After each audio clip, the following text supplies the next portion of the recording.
Islam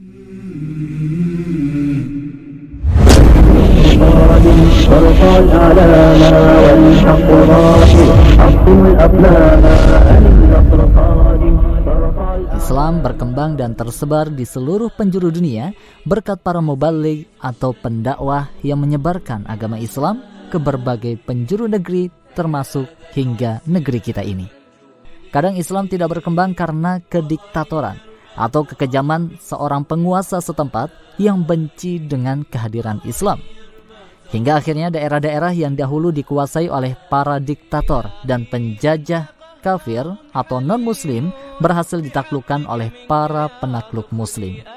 Nah, pada edisi Cakrawala Islam kali ini akan menghadirkan insyaallah 5 penakluk muslim paling berpengaruh sepanjang sejarah Islam menurut versi Cakrawala Islam. Yang pertama, sang penakluk Salahuddin Al-Ayyubi, penakluk pasukan salib di Al-Quds.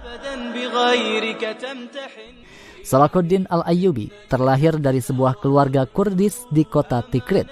Karirnya naik setelah tentara Zangi yang dipimpin oleh pamannya sendiri berhasil memukul mundur pasukan salib dari perbatasan Mesir. Kemudian ia pun diangkat menjadi panglima dan gubernur menggantikan mendiang pamannya. Salahuddin berhasil melebarkan sayap kekuasaan Islam ke Suriah dan utara Mesopotamia.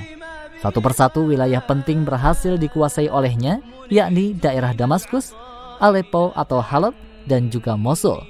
Berhasil mengalahkan tentara salib dalam sebuah pertempuran sengit di Hittin.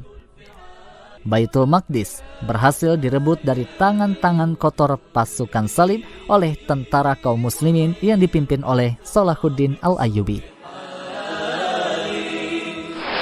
Penakluk kedua yang paling berpengaruh dalam sejarah Islam adalah Tariq bin Ziyad, sang penakluk Andalusia atau Spanyol. Para sejarawan mengatakan bahwa Tariq bin Ziyad adalah bekas seorang budak yang kemudian dimerdekakan oleh Musa bin Nusair, gubernur Afrika Utara. Dan di tangan Musa bin Nusair inilah ia memeluk agama Islam.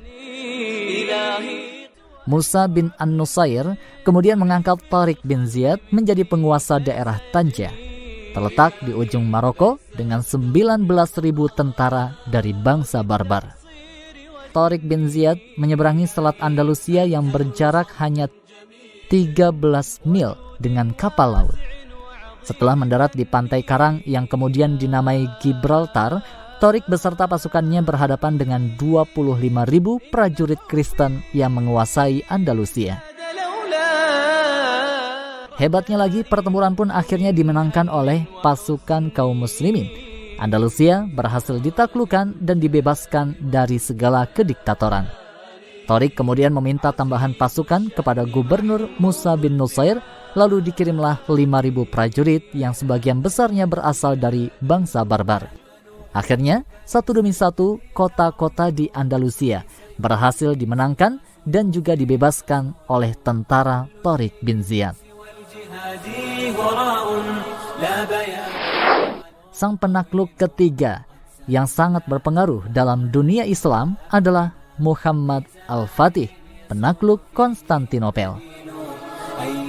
Muhammad Al-Fatih merupakan putra ketiga Sultan Murad II, dan Al-Fatih diangkat menjadi sultan pada usia yang amat dini, yakni berusia 21 tahun. Ia memiliki cita-cita besar untuk menaklukkan Konstantinopel yang pada saat itu adalah pusat pemerintahan kaum salibis Kristen. Dan hal yang paling fenomenal itu benar terjadi di zamannya. Setelah melalui rangkaian peperangan yang akhirnya cita-cita besar Al-Fatih pun segera terwujud.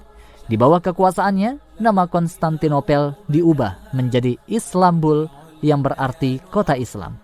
Penyebutan ini bergeser menjadi Istanbul seperti yang kita kenal sekarang. Sejak itulah ibu kota Turki Utsmani beralih ke kota ini, yang kemudian menjadi pusat peradaban Islam selama beberapa abad berikutnya.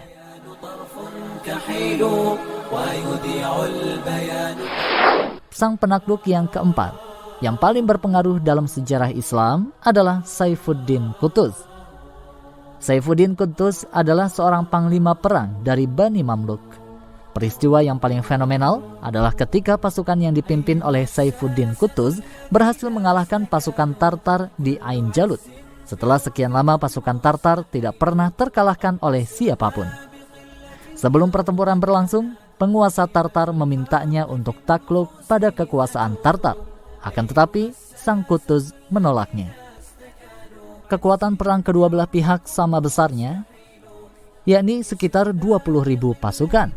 Pasukan kaum muslimin memancing pasukan Tartar untuk memasuki lembah. Setelah pasukan Tartar memasuki lembah, tiba-tiba pasukan kaum muslimin bermunculan dari atas lembah di semua penjuru hingga pasukan Tartar terkepung dan mengalami kekalahan telak.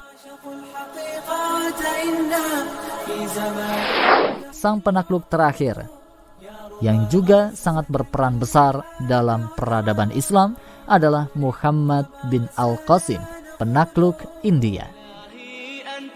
Muhammad bin Al-Qasim dilahirkan di Taif pada tahun 72 Hijriah.